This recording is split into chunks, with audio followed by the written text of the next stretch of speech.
Hey everybody, welcome to Slamfire Radio, episode 354 for May 14th, 2020. I'm one of your hosts, Kelly Lynn. I am Adriel Michaud. Hey, Random Also Dave.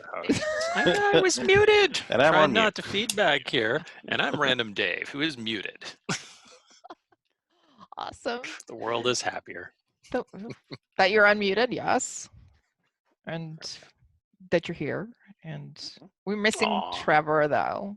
And that's okay, because no one cares. You do care. I care. Aw, Trevor, if you're listening, I care. Everybody else doesn't, Trevor- but I do. Trevor is our favorite listener. Is he listening right now? Shut up. He will be. I don't know. Oh, good. No one Okay. cares. Okay. Why don't we talk about what we did in guns this week? What we did in guns this week is brought to you by the Calgary Shooting Centre. It's Canada's premier firearms retailer. Right now they have the Remington 5970 Mags in stock for $29 whole. That is amazing. I hope they have a lot. Do they have a lot? Yeah. These are the 5.97 mags. Those are the all black ones, which I think are the ones that feed better. Yeah, So the if you metal got ones. one of them, if you have one of those mag adapters for the 1022, this is the one you want. Oh, good point. I should go buy an adapter, because I don't own a 597. But you own a 1022? I do own a 1022. You should get that adapter. I put a Yes. scope on it like 4 months ago. I haven't shot it. Should get around to doing that. Well, since you can't shoot your AR, guess what you can shoot now? Next I Maple Seed. Did Guess I what I'm just showing up rub with? salt in that wound? Yes, I did, didn't I? I'm shooting the next Maple Seed with the Tavor. Not that I own a Tavor, so any of our RCMP listeners, I sold this yesterday. Yeah, okay. Well, since Trevor's not here, Adriel, why don't you tell us what you did in guns this week? I didn't do anything. I already told you guys about all the other Nice. stuff, right? Yeah, that was last weekend where I shot the M1 Garand and shot some Gophers, and I am stripping some guns. I'm stripping That's some nice. guns now, because there's some like look at this nice little blue trigger in there. That can't go in a crusher. I gotta use that for something, so I'm gonna take that out and I'm gonna put some piece of crap stock trigger that I got in a bin over here. Crappy trigger in it. Yeah, or yeah. it's It'll fine. look like it's functional, but it'll be really terrible. And, Okay. Put a bad piece of metal in there. yeah. No, I have worse. I have a WK 180 trigger. One of the factory ones. Those are terrible. Like I like the rifle, but like change the trigger out on it, and yeah. So I gotta take that Gucci trigger. I gotta take this grip off and put like some crappy A2 or nothing. Maybe nothing. Not that I have a 2 years anyway. What's that? In a year? Yes. You got Yes. 2 years No, I mean, like, I will take the parts off right away, because if I can put the parts on something and use it, fantastic. Valid. Yeah, it's a valid point. So now I got like some parts coming off of this thing, and I'll spin some barrels off, and I'll have like a shelf over here that'll have like parts, like to find a home, parts to rehome. And sad. It'd be like when C-3PO got all disassembled. Remember? It's kind of sad. His leg was backwards and his head was back. I did. I cared. Okay. Yeah. Tim Whalen says 3D print a trigger for it. That actually, so that'd be funny. We use those as trigger trainers. 3D print a buffer and 3D print a spring. And well, I'm kind of thinking if they're paying money for them, I may get a 3D printer 6 months ago and 3D print a whole bunch of lowers. Well, you would have had to register the lower, though. Yeah. The uppers 3D print uppers, though. Yeah, 3D print like 100 of them. Those before, yes, before. Yeah, 6 months ago, of course. Yeah, you certainly wouldn't do that now. No. Think of the children. I like how you have the time shift continuum going on, that you have like wormholes all over the place. Absolutely. I did everything yesterday. Yeah. So what's an issue? I mean, May 30th, or April 30th. April 30th. All right. Yeah. Since absolutely. Adriel didn't do anything except for take everything apart, what about you, Dave? What'd you do? I dismounted the scope from my Maple Seed AR-15 and mounted it on my Tavor that I sold yesterday. Yesterday? Yeah. Sorry, April 30th. Mm-hmm. So that'll be my maple seed gun and maybe my service rifle gun. We'll see. What'd you have to do the paint job on that thing? Remember that was the ugliest thing ever. He called it It the came ugliest. like that. Yeah. Okay. You know, you can it's hideous. do something about that, right? Or Oh you no, I could. love it. It's so Yeah. terrible. I just really like it. It's so ugly. That's What else did I do? I joined the ORA Communications Committee. We're working on our response to the ban, and comms and stuff are going out to the membership, so that's good. That's good. Heartened to see how many organizations are getting together. I saw the CCFR posted a big list, which is awesome. Love it. Spread word of the ban. Sorry, go ahead. I was just going to say, I think that there was a significant amount of like federations, organizations on that list as well. It'd be nice to see everybody, like the OFA on there, or you know, those more of the duck hunting or hunting, or but yeah, I know it's a great list, but let's be honest, gunnies. We're all gunnies. There's some more that are going on there. Like Spruce Grove sent out an email this morning. I saw that. They did like a large donation, I think like 20,000 to the CCFR. Yeah, they did. That's they awesome. put in their support of not like against the OIC. So like that's a fish and game association. Yeah. It'd be nice if more of them did the same thing, because it won't take too long before whoops. Shotguns, boar. Sorry, the boar is actually the biggest thing in the barrel. That's now the boar. That's all it has to take is that, and now we're not going we're hunting there with 20 gauges, I guess. I'm just seeing Trevor screaming right now. But it is true. It's 20 millimeters, or you know. And the I other don't know. the 10,000 joules thing as well. Like there was another opinion that put out, and it's like if it's capable of firing a cartridge of more than 10,000 joules, it's banned. Whether it destroys the gun or not. What does capable mean? Because to find out if a gun's capable of full automatic fire, they put a year of dicking around with it.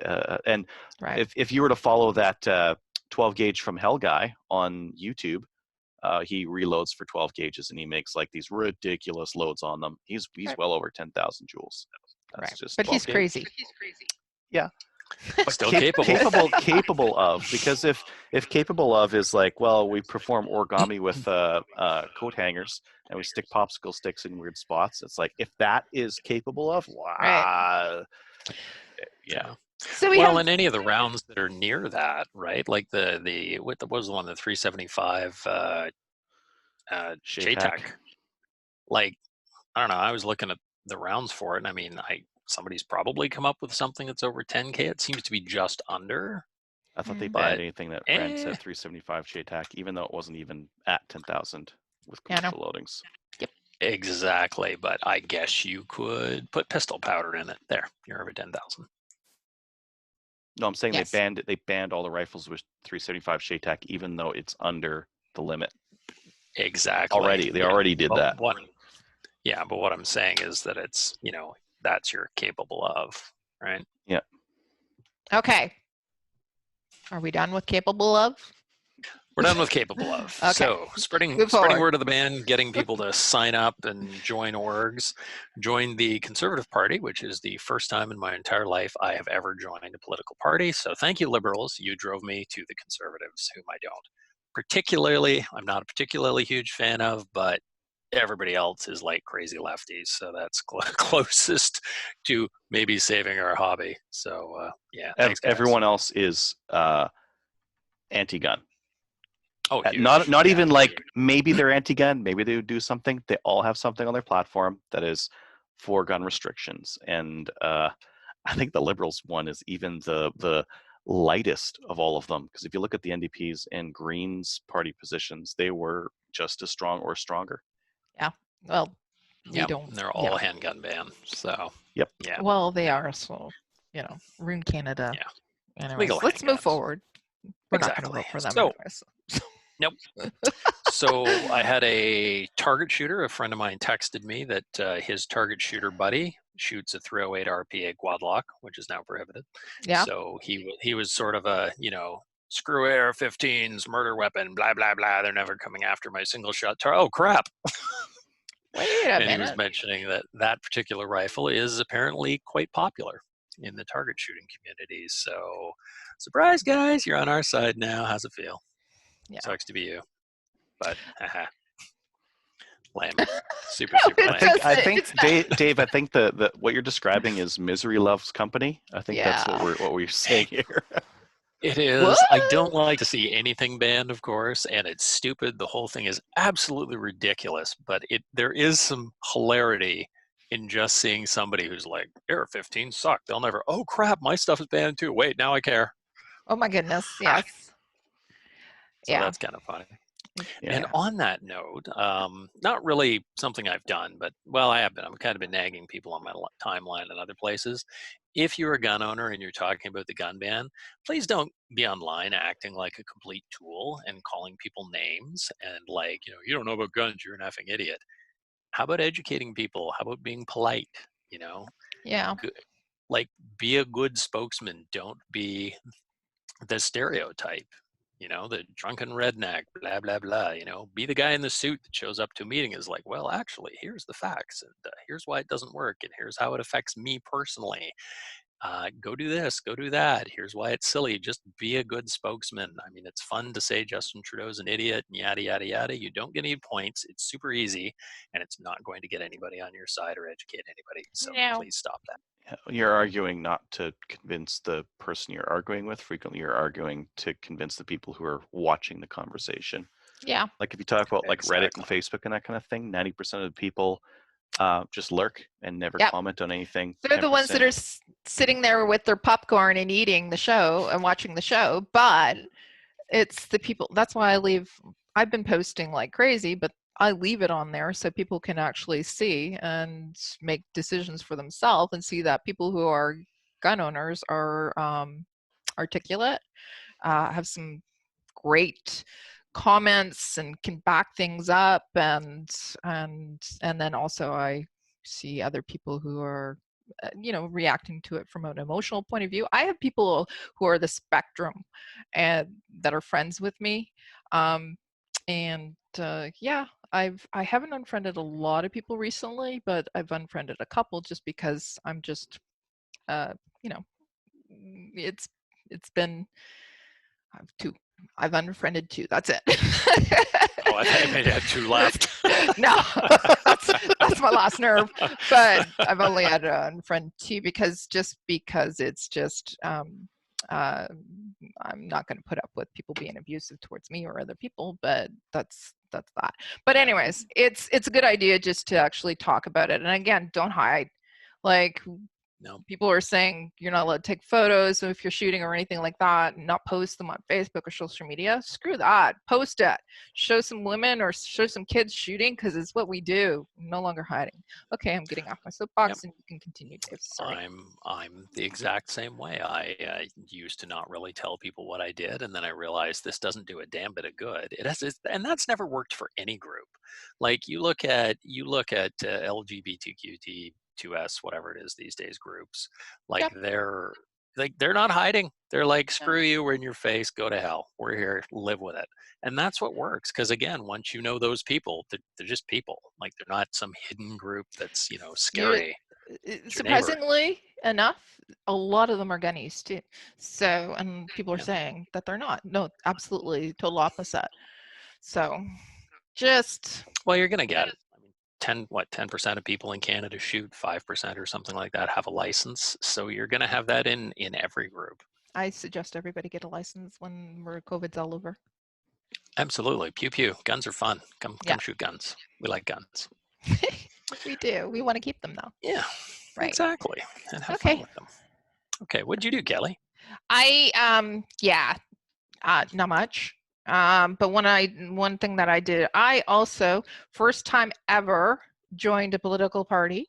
I am now a proud member of the Conservative Party, and I don't think anybody's ever seen that ever coming, but it did happen. So I'm going to vote. And just to actually, this isn't a political podcast, but just my 2 cents in, if you are voting for a party that is never going to get in, you're wasting your vote. So stop splitting the votes and put your vote where it counts. That's all.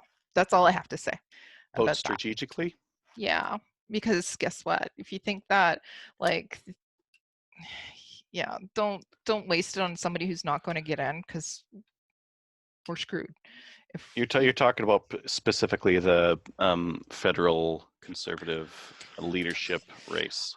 both. I'm talking about the next federal election, and I'm also talking about the conservative race as well.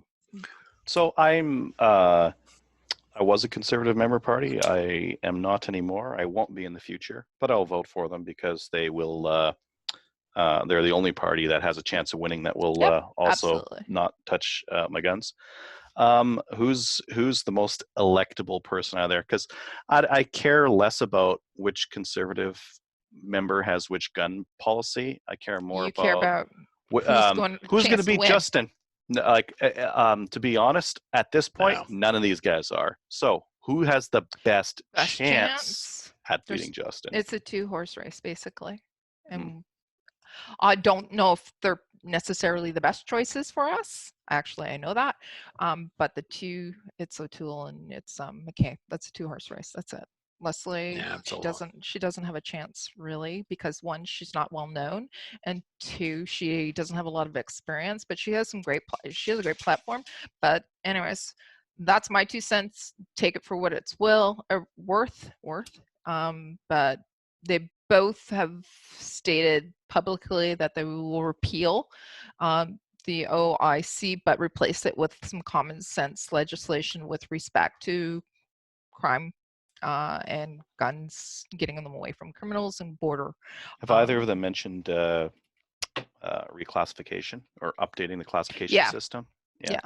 Yeah. That should have been done when they did the LGR. When they did that in, they should have also said, okay, and this classification thing we have is really complicated, and like it's like we have a database of guns because some of them are banned, some of them aren't banned. We're like the rules are all over the place. It would have been cool if during their 8-year reign they had decided to put something in there to fix that classification.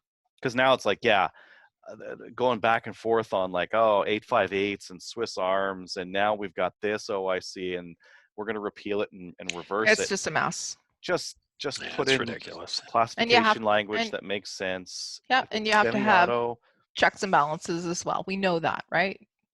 Well, so yes, but the problem with the checks and balances right now is that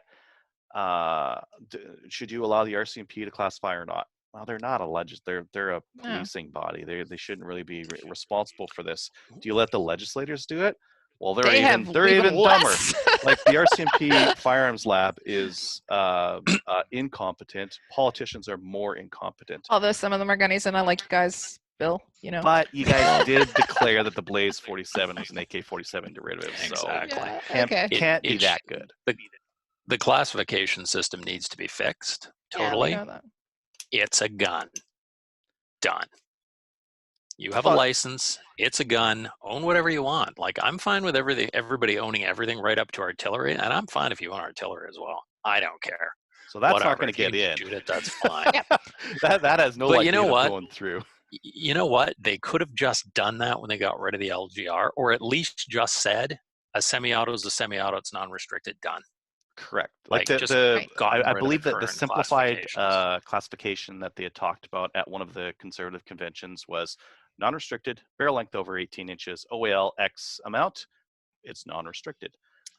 Less than this, restricted, boom, done. Less than this, prohibited. Easy, right? Follows the past mistakes of Canadian gun law, but at least it simplifies them a heck of a lot, right? Yeah. That would have been really nice. And then it's like, do we worry about the RCMP classifying our politicians? No, because it's just one simple rule set, very easy. A cop at the side of the road can use a measuring tape. He doesn't need access to a database with like hundreds of thousands of entries. I feel sorry for cops at the side of the road. Really, it's impossible. You got a 10-round mag. Canadian law is you can only use a 5-round mag in a rifle. Yeah, but there's a pistol mag. Sorry. I've Anyways, had right? cop friends call me because they were about to arrest somebody and they just wanted to make sure they so were they called actually Dave, breaking the some law. random guy. So they called me. Yeah, so they called me, and I'm like, nope, let that guy go. Tell him he's a dummy. Stick the gun in the trunk. But other than that, he's good to go. Yeah. Stuff like that. Yeah. Sometimes. Anyways, this was supposed to be what we did in guns, and we turned it into a political discussion.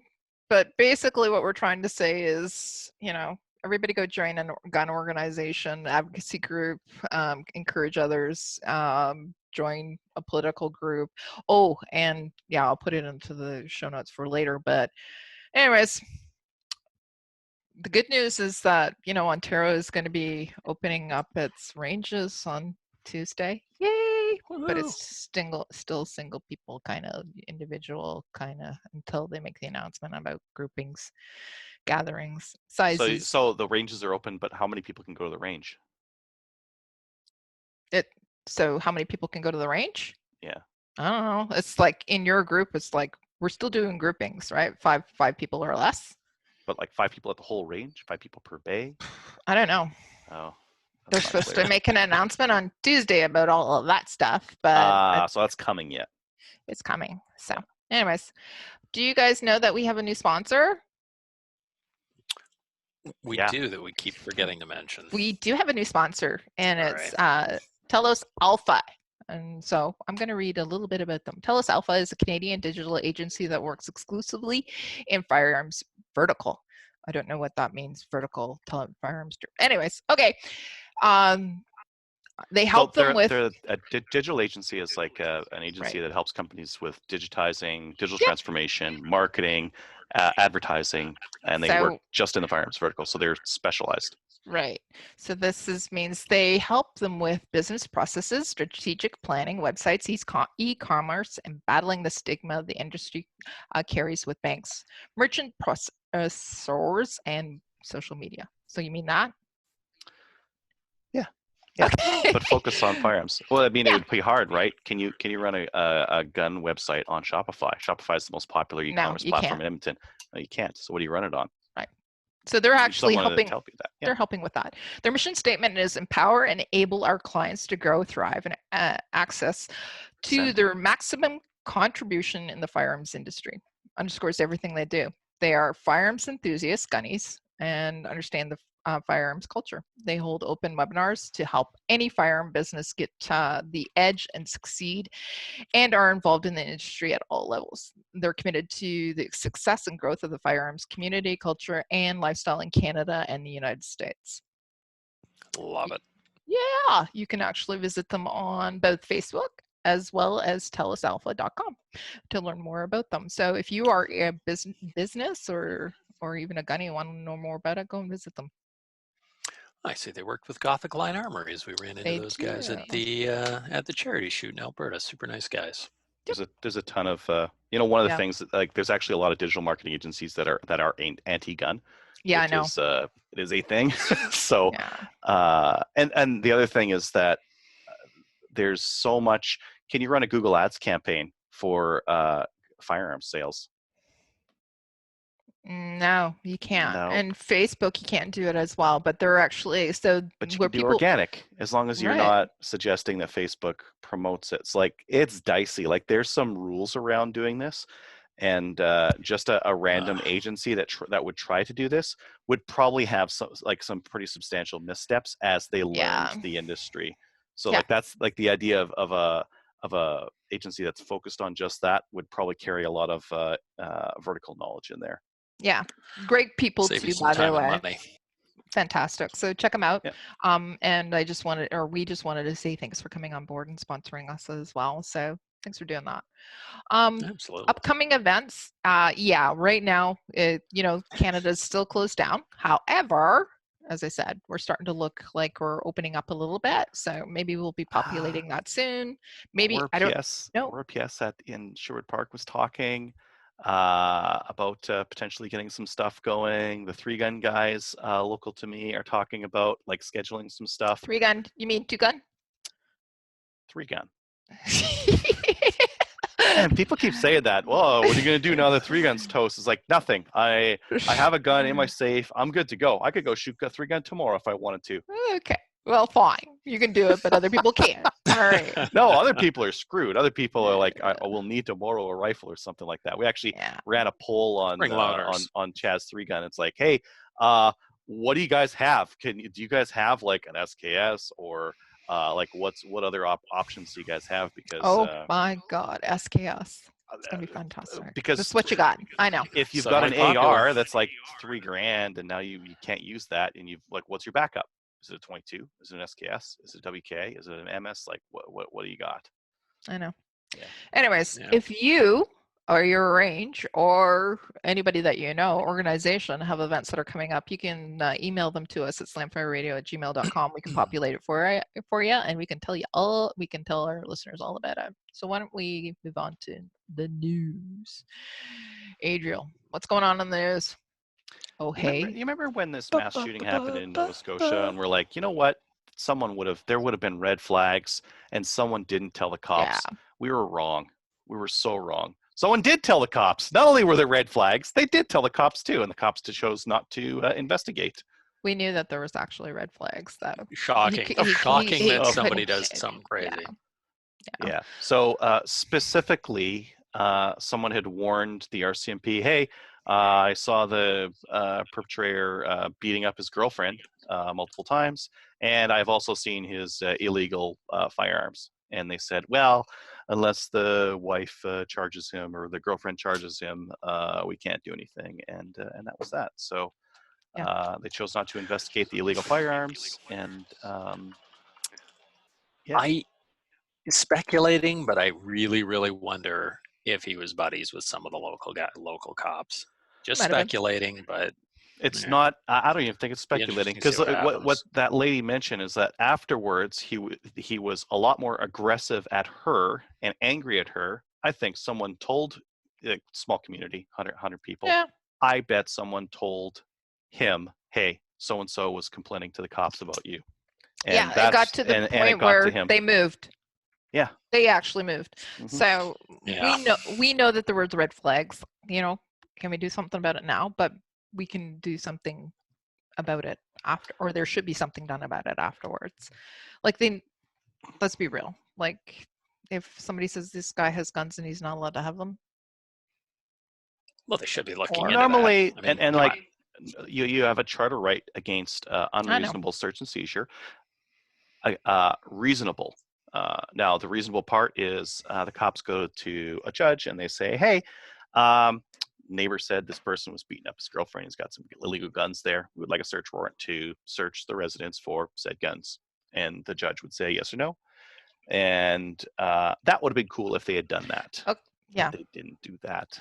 And by the way, if somebody is actually both male on female and female on male, and you see somebody beating up their partner, call the cops. The cops actually are obligated to charge them if they're there and it took place. But later on down the road, like last week, it's not. Yeah, no.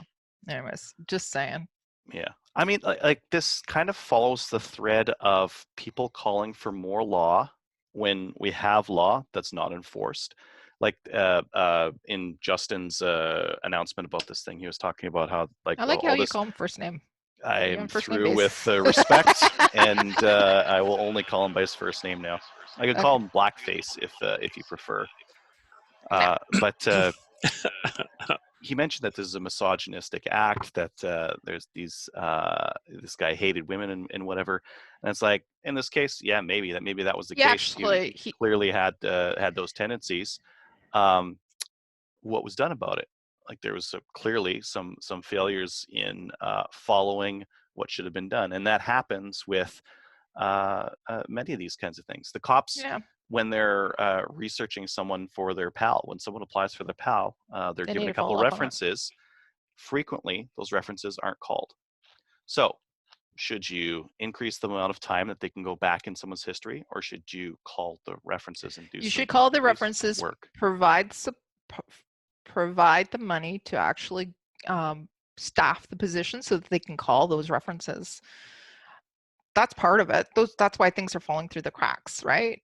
And we say we have to provide these references, and we have to check, our partners have to agree to it, but they still need to be able to do it. They have to do it. They still need to do the investigative work on the back end. And if they don't do that, it's not a failure of the law, it's a failure of the enforcement of the law. And that's the case with when we frequently see these issues where people with legal guns and PALs get through the cracks.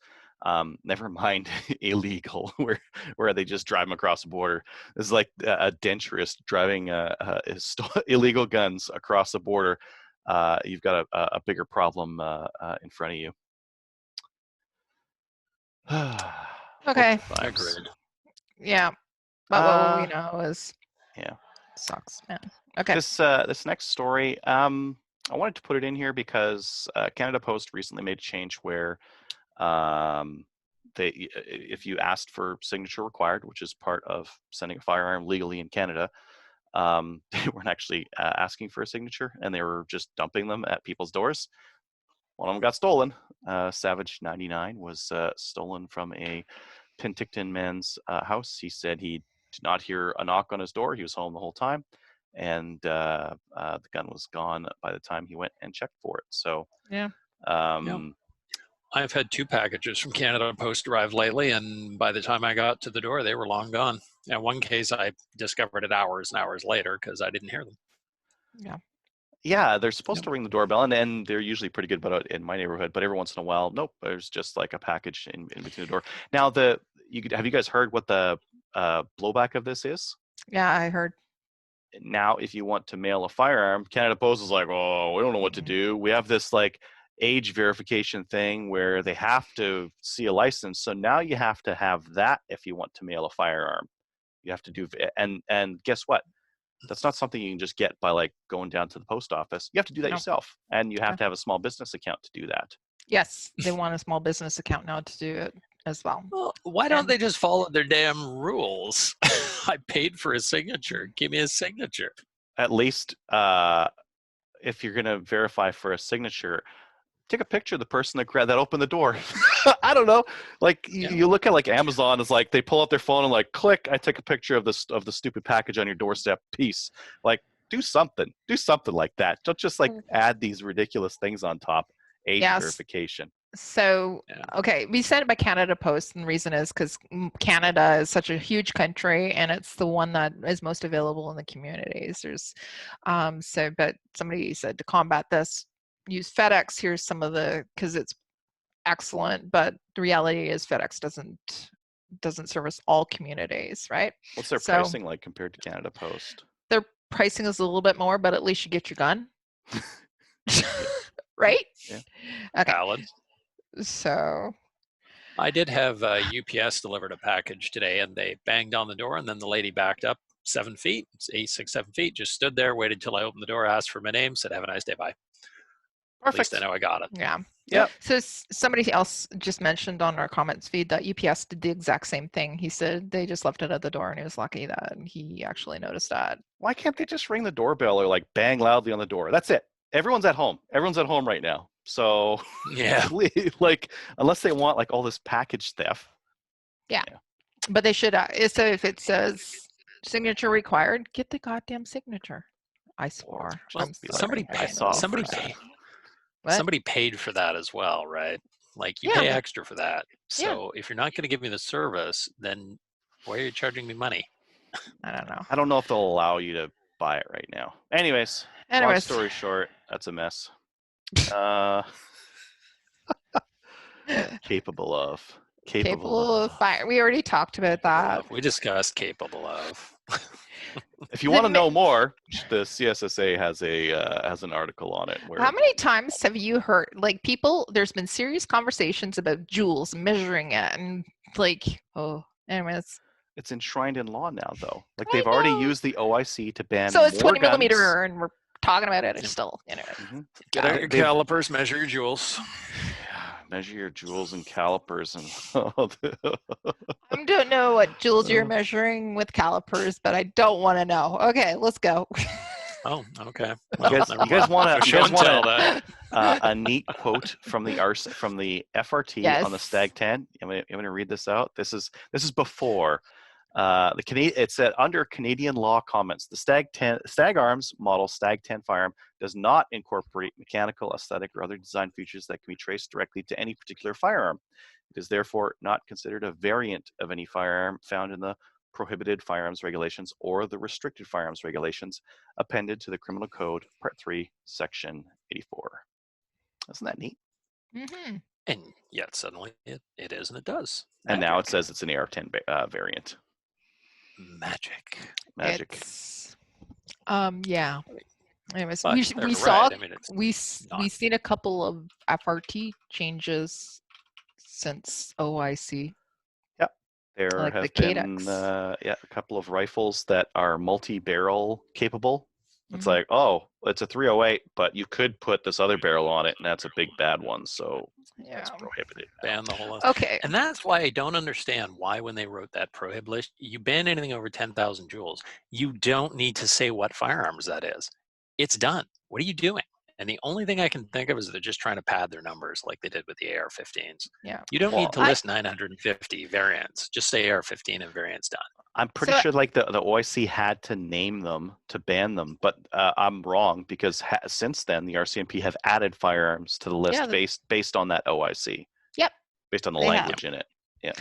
I had a picture of me shooting 50 BMG, and somebody says you don't need a 50. I'm going again. It's the whole need comment, but you don't need a 50 BMG. Good thing that it's like it. This thing is a bold action. I said the only thing that this is good for is giving me a hernia to carry this goddamn thing around, right? So empty your wallet and empty your wallet. And they're going, well, if it's $5,000, it's worth $5,000, then you don't really need it anyway. So I'm going, where's the logic in that? Like, and nor do you need any car other than a Honda Civic? Yeah.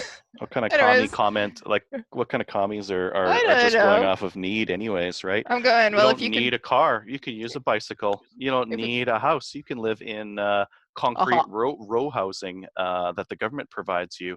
You don't need a job. The government will provide one for you. Like, just keep going. Oh, well, we're now talking about the Soviet bloc. Yes? No? Do you like borscht as well? I hope so. The Russia 50 That's all you're gonna get. Okay. Let's move on. Unless you want to what else I got in here? Ontario ranges reopening. Said maybe. Alberta ranges. Some of them never closed. Some of them are now putting in guidelines for getting into them. So I think some ranges you would never have 15 people anyways, so they didn't really have to do anything. The ranges that are a little bit more popular are putting in booking systems so that there's never more than 15 people on the range, kind of thing, and putting in some sanitary recommendations, I guess. Yeah. Wash your hands, people. I just literally, as we're doing the show, I got an email from one of my ranges just saying that we're opening on. So Doug Ford talked about it today. He said that ranges can open, but again, it's all based on, following the guidelines, the restrictions for social gatherings. So I like that he actually mentioned rod and gun clubs. I thought that was awesome. He did. Yeah, good stuff. One of the things we didn't talk about in the news is so we got Alberta, Saskatchewan, and also Doug Ford premiers talking about CFO. They're not agreeing with the OIC, so they're trying to appoint their own CFOs, provincial. I think they're able to do that the whole time. Like, that was always an option. I would prefer if Kenny also opted to replace the RCMP with an Alberta police force, so we had a little bit more control over that. That's the whole firewall Alberta idea. Yeah. Preparing to exit if you're doing all that, right? Well, firewalling it off because these a lot of these laws aren't popular in Alberta. They are popular, like vast population of Canada. Firearms regulation is popular. It's not in Alberta.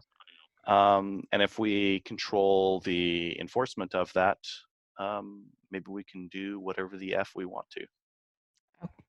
You can say the word. You have to edit if you want. Valid. That's why I didn't. Okay. Right.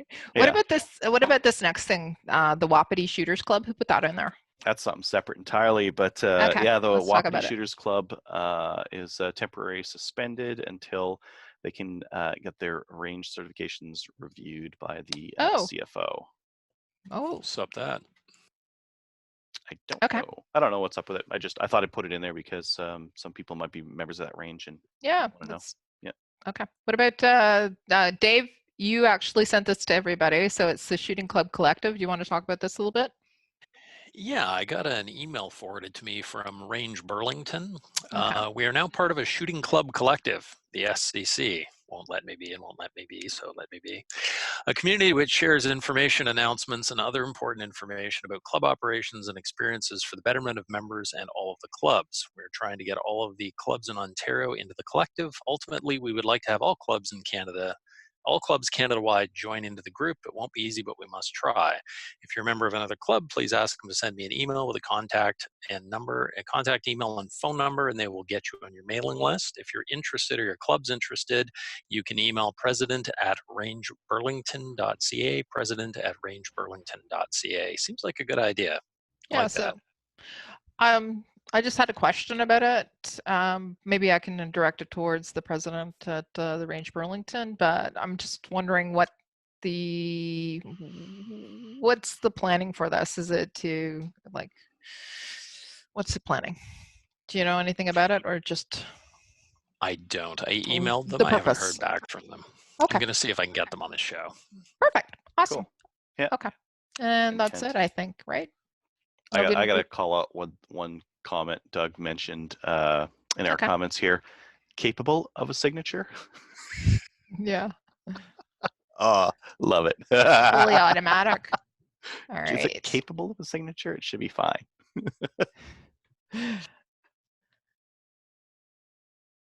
No new gun stuff, right? Oh, I thought you were just gonna like cut quietly into the main No, topic. I was just gonna ask because there's nothing listed. No new gun stuff. So let's get into the main topic. All right. As our guest today, we have Ryan from Maple Ridge Armory out of Barrie. Maple Ridge Armory is a boutique Canadian manufacturer and retail company focused on innovative, industry leading design and manufacturing of firearms, parts, and accessories. Their team is composed of dedicated, passionate professionals who are committed to providing quality products and exceptional service to their customers. Welcome, Ryan. Thank you. Thank you for having me. That's very good to have you. I was in your store a little while ago and had the good luck of picking up a new fore end from our handguard from your scratch and dent pile. So Awesome. I'm very excited about this. I finally Yeah. built it last week, and it looked great in my safe. Yeah. I can't wait. Yeah. What do you mean you can't wait? You're here. It's doing what it's going to be doing for a while. Yeah, I Looking think pretty. I'm gonna looking pretty. I'm gonna disassemble it and put it on something else. Anyway, Ryan, tell us a little bit about what you do. Yeah, so we're in Barrie, Ontario, and we started about 3 years ago, just manufacturing performance parts for rifles. Any part that's going to enhance the performance of the rifle. We started off with muzzle brakes and barrels and lightweight handguards, and we just slowly grew our product line and refined our product line as well to improve on them. And now we've grown to the point where we have a retail storefront and a number of other products that we sell retail to supplement the parts that we manufacture. And where do you manufacture? Are you manufacturing here in Canada? Yeah, yeah. So we partner with Era Manufacturing in Bolton. So they do all the CNC machine work for us, and then our designer works with their engineer, 25-year machinist and mechanical engineer, to develop the parts together. And then I personally prototype and test them all. And then we go to production, and then all the support is done throughout the GTA area. Our heat treatment processors are tumbler, dipper, platers, and we source most of our materials, raw goods, aluminum and steel, out of Canada as well. The only thing we're bringing in from the U.S. right now is our barrel blanks. But and then we also source some barrel blanks from IBI. We haven't brought any in a while, but we're going to be bringing in some more 5R barrel blanks from them in the future. Nice. Yeah, That's very cool. awesome. Love IBI. It's nice to hear that you're doing so much of your work, well, pretty much all of your work in It's Canada, Canadian. and sourcing everything here. Yeah, Canadian. Woo! That's awesome. Well, the dollar's Very probably a good advantage to buying in Canada as well. Yeah. Yeah, that's been helpful, and with the whole COVID thing and the Canadian dollar tanking, we've been able to keep our prices level. We haven't had to increase our cost to the customer, Awesome. so it helps. And are you exporting a lot to the States, or where's your No, primary not market? yet. So we've set up a distributor tentatively, and we hope to start exporting to the States in October of this year. But we do export to Europe. Awesome. Okay. Yeah, Awesome. I mean, one of the things that the guys at my 3-gun club really like about your foreigns specifically, I don't know what you guys are doing in the machining of them, but they're very soft on the hands. If you get like a cheap, like a Chinese forend or something like that, they've got very sharp edges on the cuts. These are all, I think they're all radiused. They're all radiused on all the sides there. So you can grab this thing, twist it, pull on it. It's never going to cut your hand due to a sharp edge on there, which is again something that's on some more inexpensive forends. I like your attachment for the barrel nut as well. There, that's a super easy system to set up on there. There's some of them can be a pain in the butt to align, but this guy works really nicely. Yeah, and that's why we went with the round barrel nut. You don't have to time it to the gas tube. And I hate doing that. Yeah. I have another forend, and it uses like a standard barrel nut on it, and you have to use shims sometimes because you get it there and it's like, okay, now I need 30 to 80 foot-pounds somewhere in there. And it's like, nope, can't do it. Well, now put a shim on there, dial it off, put it back on. It's a pain in the butt. I hate that kind of stuff. Yeah, this was actually my first AR. Sorry, go ahead, Rob. That was your first AR? It was my first AR that I built. Yeah, the first upper that I built, and I specifically chose your stuff because as Adriel mentioned, it's just sexy as crap. It's so nice to hold. It's the nicest forearm I've ever held, other than some of the like it's equivalent to some of the really super high-end stuff as far as I'm concerned, like the Giselles and stuff like that. Just the feel of it. Awesome. And, thank you. Yeah, it was so easy to put in. Like I was reading online about different forends, and I was talking to the guys at the store and how this one went on. I'm like, hell yeah, give me one of those. And it was stupid. Like it was ridiculous. I'm reading all these things like Adriel said about shimming and blah blah blah blah blah. Just spin it on, torque it, done. Oh, okay. Well, yeah, so and we give you all the tools. We give you the crowfoot wrench and the hex key in there. So we give you all the tools other than the torque wrench, but everything you need to assemble it. Yeah, torque wrench is a $20 trip to Princess Auto and off you go. Yeah, and we actually got our V2. So that was our V1 and our X1. They're the ones with the cutout on the top, so that you can use a larger objective scope and still keep it mounted really low. You don't need to have extra high rings, and that translates to a better cheek weld. You don't got like a chin weld. You got a cheek weld, right? And then for people who don't want to put a large objective, but maybe want more rail space, we got our V2 and our X2, which have now a full length rail on the top. I see. Yeah, they're still very lightweight. Like that's really good if you want to run like night vision or something like that on the front as well. Not that there's a point in doing that out here. I prefer no rail on the top just because it's not something I would need. But yeah, interesting. It's interesting to know, why you guys went with that. But I like that profile too. My other handguard was a lot wider, and this guy here, you can see how much it hugs the barrel and the gas block on there. And a thinner forend is much easier to kind of manhandle a little bit and like move around. So yeah, it's nicer than a big one. Yeah, you can get a really good purchase all around grip on it. But we tried to keep, so the inside diameter on that is 1.36 inches. So you can still fit like quite a few of those barrel shrouds that are on the market. Still sleeve inside there if you want that more recessed look. Yeah, you want that sexy like in handguard look to it. Nice. One question I had a technical question for you, Ron, since we're Yep. talking. When I look down this thing, so I've been reading a few things online. Oops, where is that? There it is. And I've been reading a few things just saying these really low profile handguards, there's sometimes when you fire it, the barrel flexes enough to actually, that the gas block will actually hit the handguard. Is there any truth to that whatsoever? Because, I read it on the internet.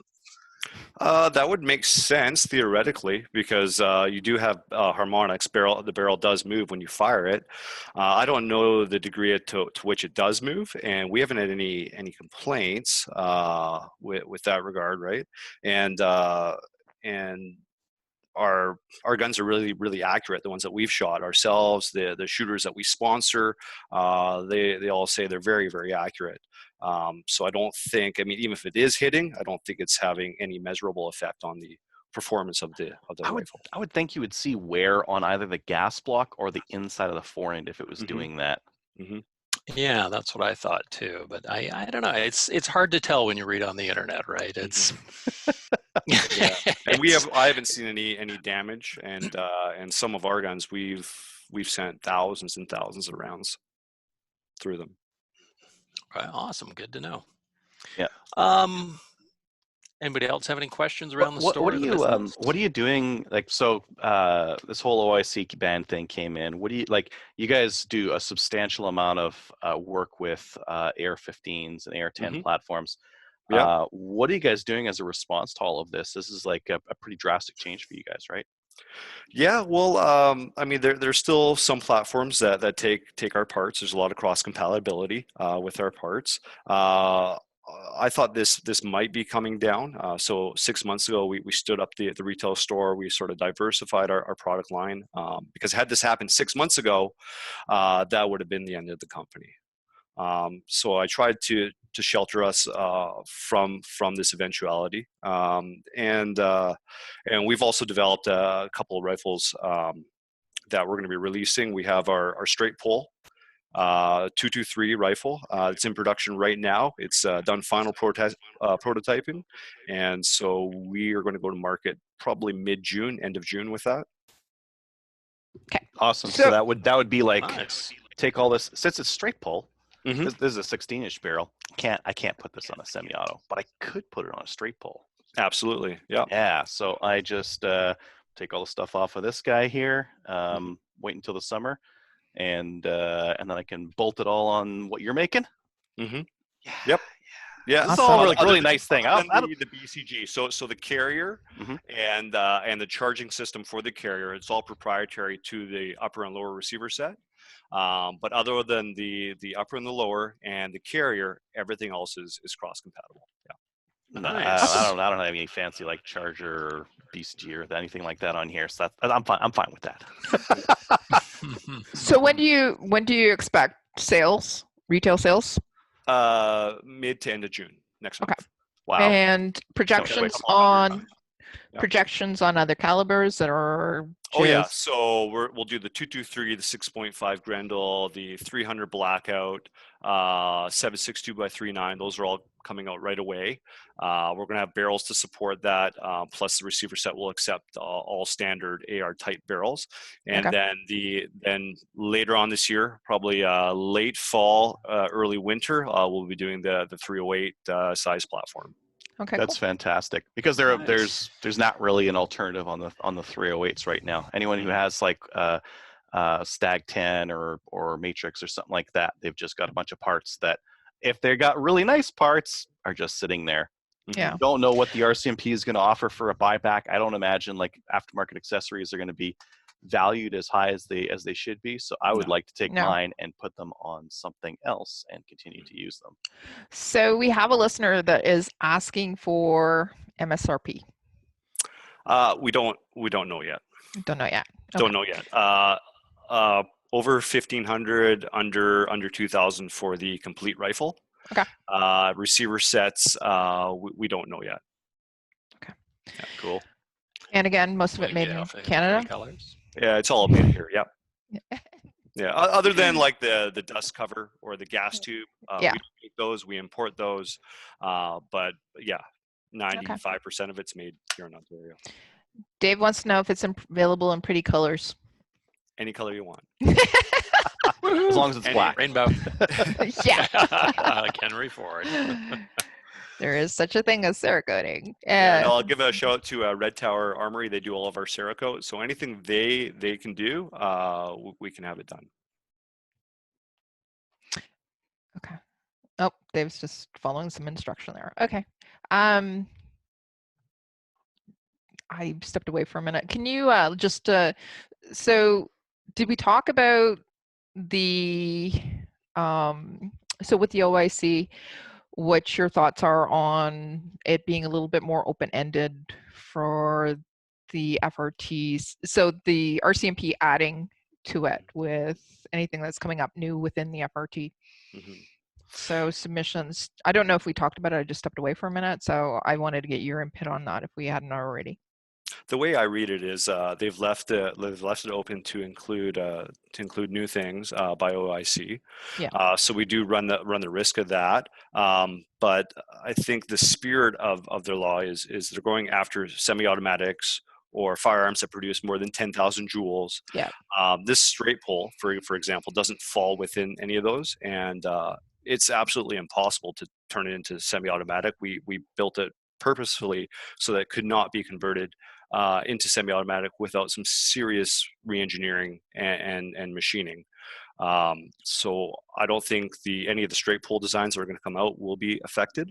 Okay. However, our semi-automatic that we've developed, we haven't submitted that to the lab. We aren't going to market with that until a new government is in power, because although it's not derived from the AR platform, it's not derived from any of the platforms that were named under this OIC. It is a magazine box-fed semi-automatic rifle, and I'm not gonna put all of our last 2 years of development into that at risk. Yeah. Smart. Absolutely. What does it cost you to develop something like that, Ryan? Like when you're developing that semi-auto, what would be your development cost roughly to bring that to market?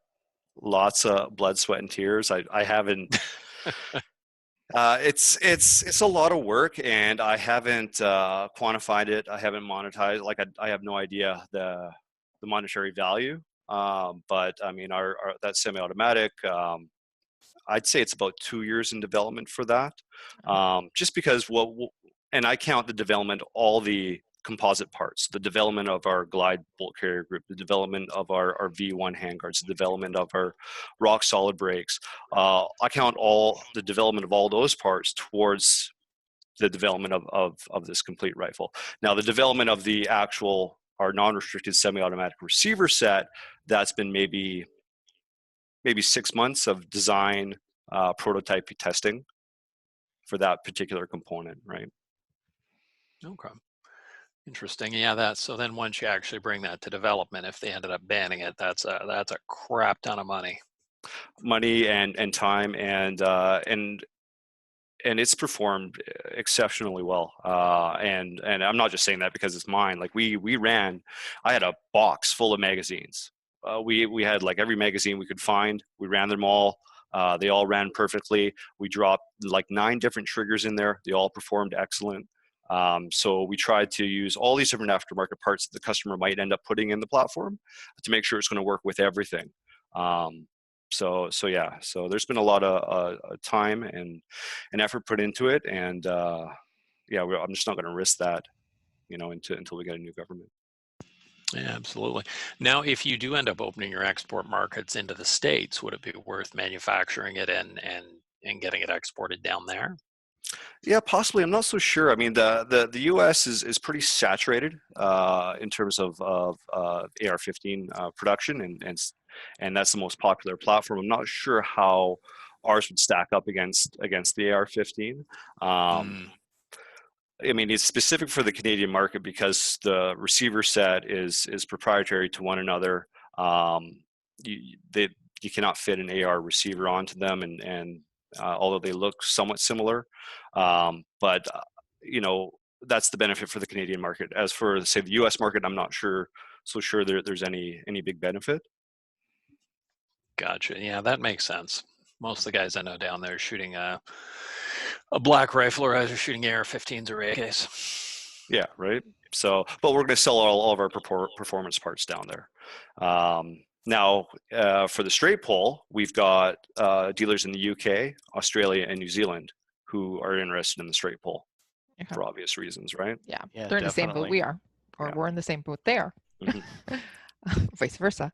One of the some of the feedback is, so on your website, are you putting the new product information on there yet, or when's that going to be released as well? People are just wanting to know more information on it. Yeah, we're going to do a big press release, and we'll put all the information on the website, our Instagram, our Facebook, CGN. As soon as we've refined everything and we know exactly, you know, how. Yeah, we got a few more details to iron out. Okay, cool. Awesome. Any other special projects or anything else that you wanted to mention to our listeners? Yeah, we got a bolt action. So it's a Remington 700 footprint. It takes Savage pre-fit barrels. So we're halfway through prototyping. We got to iron out a couple more kinks. Interesting. But it's got all the bells and whistles. It's a lightweight design. It's got an integrated recoil lug, 60-degree throw. It's a two-piece with a separate head, so you know caliber changes are real easy. So is it going to be like a tube gun, or is it going to be like a PRS gun? What's the style of it? A PRS gun. PRS style. Yeah, so you'll be able to drop it into any stock that would accept a Remington 700 footprint. Good idea. But then we're also working on our own chassis system, so you can drop this bolt action into that, but then you can put an AR-10 handguard on it, an AR-10 grip, and a bunch of other AR-10 parts. Yeah. Just trying to offer the people out there lots of options to move all these expensive parts that they've purchased for their AR-10s or AR-15s and be able to transfer them over to another platform and still enjoy the parts that you know a lot of people have spent a lot of money on.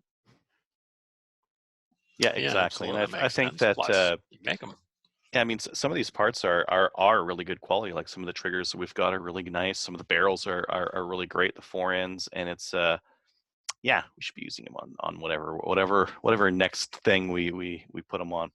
Yeah. We had one question. Left-handed? Right-hand to start, but yeah, we do want. Well, the straight pull is ambidextrous, so you can swap the handle over to either side. It's still only right side eject, and the bolt action we're starting with a right hand, but we do have models and drawings already for the left hand, but we're not going to be producing left hand to start. Sweet. Nice. So you'd mentioned when we were talking that you had, speaking of banning things, that some of your other friends and manufacturers were having some issues, and do you want to talk about that a little bit? Yeah, I'm not going to talk about them specifically, but yeah, I was just saying, like I mean, we took a bit of a hit financially, but I do have other markets I can move all my uppers, move a bunch of my ARs too, but I do have friends in the industry, and I'm very concerned for them because a lot of them they either don't have the export market lined up, or they have a significantly higher dollar value of product that they now can't sell. So yeah, I'm just worried. I'm not so worried for myself. I'm more worried for some of my friends in the industry. Yeah, it sounds like you've expanded your products quite a lot to live with the ban and get into different markets. So that's awesome. Yeah, but we're still fighting.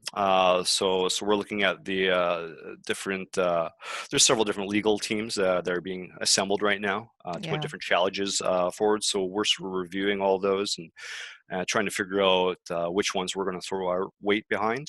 And we're, myself and my staff we're working on a lot of advocacy, and trying to talk to our friends and family members who may not be firearm owners, but try to get them involved, because this really concerns everyone, whether or not you're a firearm.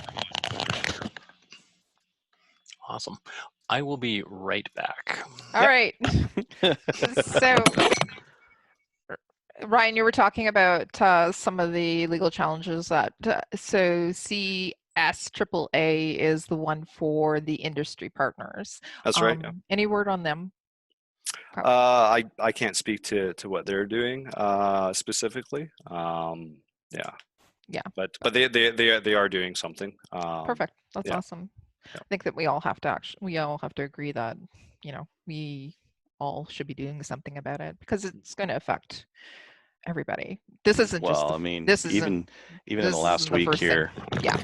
as they were talking more about the language used in it, like capable of firing a cartridge that's 10,000 joules. It's like capable of. Capable of is also used in like capable of full auto. And what does capable of mean? The RCMP gets to dick with it for a year, and Yeah. if they can like stick a popsicle stick or a coat hanger in there to make it full auto, it's like, oh, it's capable of full auto. It's dangerous. It's probably gonna take your hand at some point, but it's capable of it. So is the same thing going to apply for this 10,000 joules? It's like, well, that's the same language. Yeah. Oh, it Well, doesn't cover it right now, but it's like, I bet I wasn't around in the 90s when they were like when the bans on these kind of things came in, but I bet the same things were said about full autos and AR-15s, and that the language starts ambiguous and gets more restrictive after a while in terms of interpretation. Yeah. So somebody is asking specifically about the bolt guns. Are they going to be available in 22 LR, and you know, so that people can actually use them as trainers as well as, you know, things like CRPS or different things? We haven't developed a 22 LR yet. Not yet. So Not yet.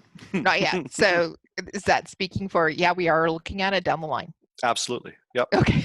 The first is going to be a short action, then we're going to do a long action, and then we're going to do rimfire. Perfect. Yeah, it's Awesome. funny. Like if you would have asked me 5 or 10 years ago, hey, would you buy like a $1,000 PRS looking 22 for like shooting a competition? I'm like, no, that's weird. No, but now that I've seen it, now I see what it's used for. It's like, oh, wait a minute. This is a thing. This is a thing that people do. Yeah. I Make get a it hell of a now. gopher gun too. Yeah. Yeah, it'd be a hell of a gopher gun. Yeah. As long as you don't have to move around too much. Yeah. Cool. Awesome. Right. Well, that was super helpful, Ryan, and thanks for coming on the show. It's definitely been a big help learning what you guys are up to, and I know that you guys support a bunch of 3-gunners and support competition shooting as well. So thank you guys for that as well. It's very much appreciated by the people on the ground. Yeah, well, great. Thanks for having me on, and yeah, I mean, the idea behind us sponsoring these events is we're trying to increase. I think it behooves us all to increase public awareness to show the public that there's some serious sporting uses for firearms, and it's a really strong and friendly community of great people, and I think we need to. I think the best thing we can do as the firearm community is to put ourselves on display in a very positive way to the general public. Yeah, definitely, absolutely. Well, don't need to hide anymore. Be proud. No. We've spent a lot of time hiding since the 90s, and it has done absolutely nothing. It's done absolutely the opposite. So I find that once people do that, you know, oh, these people, but once they meet those people and learn a little bit about them, they're just people, and we're your neighbors. We're all around you, and not in a bad way. It's a good way. Yeah. Where can people get a hold of you again if they're interested in your product, or where can they visit? Where can they where are you available on social media? Yeah, so mapleridgearmory.com is our website. There's lots of contact info there. Info at mapleridgearmory.com is our main customer service email. We have a storefront in Barrie, Ontario. So you know, right now we're doing curbside pickup, but as soon as we're able to open our doors, then we're open 5 days a week, Tuesday to Sunday. And we are available on Facebook. We're on Instagram, and we're also active on CGN. Perfect. Awesome. Just so all our American listeners know, mapleridgearmory.com. There's a U in the Armory. Yeah. You should register it without a U, Ryan, and just redirect the URL. Right. That's Tim a good Crosno idea. will never buy any of That's your a good equipment. idea. Well, if you're sourcing out to if you're going to be exporting a lot of product to the US as part of your plan, do it. Yeah. Awesome. Yeah. No, that's a great idea. Yeah. Awesome. You owe me $10. Anyway. Or a forearm. Or a $4 Okay. grand. Yeah. Yeah. We'll talk. Awesome. Okay. Thank you so much, Ryan. Really appreciate you coming by. Let us know when you get the new product. Built Yeah, if you don't together, mind, and we'll get you back on. maybe I'll hop on, next month, and then Yeah. I can show you guys through the video here some more about one of them when I have the production one in my hands. Cool. I've already got the Absolutely. Show parts and tell off is of my good. AR, so yeah, I'm ready. Awesome. Okay. Thanks for coming on. All right. All right, Thank you thank so much. And thanks again to Ryan from Maple Ridge Armories. Check them out at mapleridgearmories.com. It's good to see that they're actually doing well despite the OIC, and that they have plans for the future. And everybody check out the new stuff that's going to be coming out. Hopefully we'll get I've them on. always been surprised at how quickly they've been at coming out with new products and having it ready. And like for him to say like, oh yeah, we're going to do this straight ball thing. And it's it's going to be in June. all It's like, Canadian made. What? June? I know. What the hell is that? Man, that's quick. But like a lot of their other products were like that too. Like their uppers and that kind of thing, where they came out with pretty quick. Like they're fast. I think he talked about it a little bit about how forward thinking he was planning for this. He knew it was coming, so he was planning for it. Yeah. So right, you can't put all your eggs in one basket, because if you do, you're hooped basically. And if you rely on government, you will get screwed. Okay, I work for the government. I'm not saying a word. All right. Yeah, I know you do. Yeah. Listener feedback. Listener feedback is sponsored by Armory DC Gunsmith. Armory DC Gunsmith is a full-service gunsmith who specializes in firearms refinishing. He offers hot bluing, parkerizing, and Cerakote finishes, as well as wood refinishing. Check out his online inventory of new and used guns, firearms, accessories, optics, and more at dcgunsmith.ca. I've been checking him out recently, not Denny himself, but actually DC Gunsmith. Probably. And he's got some new stuff in stock. It's awesome. He's got some Vortex stuff in. I was thinking about buying an optic. But yeah, anyways, check him out. Follow him also on Instagram, and you can also follow him on Facebook too, because they post all the great stuff they've been doing. By the way, Trevor Granier's stuff is getting refinished. All this stuff that got burnt up in the fire. I think he's listening. I love that pistol. Cobra Commander 45. Yeah. Anyways. So, Adriel, do you want to take this one from Graham? Hello, there we go. Hello all at Slamfire. I've been thinking about how AR uppers fit into the May 1st ban list and a couple of possible implications of their prohibition. I'm not a legal expert, but my understanding is that there are mechanisms that would allow an appropriate licensed individual to own a prohibited firearm, and the new regulation allows for the possibility of some form of grandfathering. This might allow those of us in possession of an AR or M14 to keep that prohibited firearm. Uppers, on the other hand, are not a firearm and are now classified as a prohibited device. As far as I know, and I may be wrong, there's no grandfathering of prohibited devices, such as 30-round centerfire rifle magazines or suppressors. Now uppers are prohibited devices. If a lower is a firearm and an upper is a device, what do you think is the likelihood that in 2 years we'll be able to keep our AR variants except for the upper? I can easily interpret the regulation this way. It's a pretty sneaky way of removing ARs completely. I also imagine that it's a lot tougher to do something like 3D printing an upper, given the forces that act on an upper. Ignoring the serial number and registration issue, if I wanted to disarm a populace, I'd take their uppers, not their lowers. It just seems like they'd be harder to replace them. Also, prior to May 1st, an upper was just a chunk of metal of a particular shape. There were no restrictions on them, and a child could own one. Now they are a prohibited device, hypothetically owned by any number of unlicensed individuals. How does the RCMP plan on communicating this ban to owners of uppers when they have no record of who owns them? Any person in the country could own any number of them as it stands. It's quite possible that I took off the uppers off all of my ARs and handed them out to strangers on the street near April 2020. And if so, that would have been perfectly legal. And if that was about 30 days ago, I suppose that I should let the registrar know that my registration should be changed to a lower receiver only. I don't believe that there are storage requirements for a prohibited device, so those strangers I gave the uppers to are probably using them for door stops or something. Am I way off, or is this a mess? Well, let's. Do you want to one thing at a time? So they're likely going to send mail out to anyone who has an AR. That's easy enough. Yeah. And you're going to get the letter that says uppers and lowers. So there's their communicating out. They can't communicate out to all the owners of the non-restricted firearms. They don't know who they are. They mentioned that in the OIC that this is going to be a problem for them, and it's going to be a problem for them for any compensation as well, because they don't have a list of people with non-restricted, and it will be based. Compensation would be based on voluntarily giving back the firearm. Mm-hmm. Notice what I said there. Yeah. Anyways, go ahead. In terms of 3D printing an upper, yeah, I mean, it's you can't really 3D print one because it won't handle the stress of that that metal will.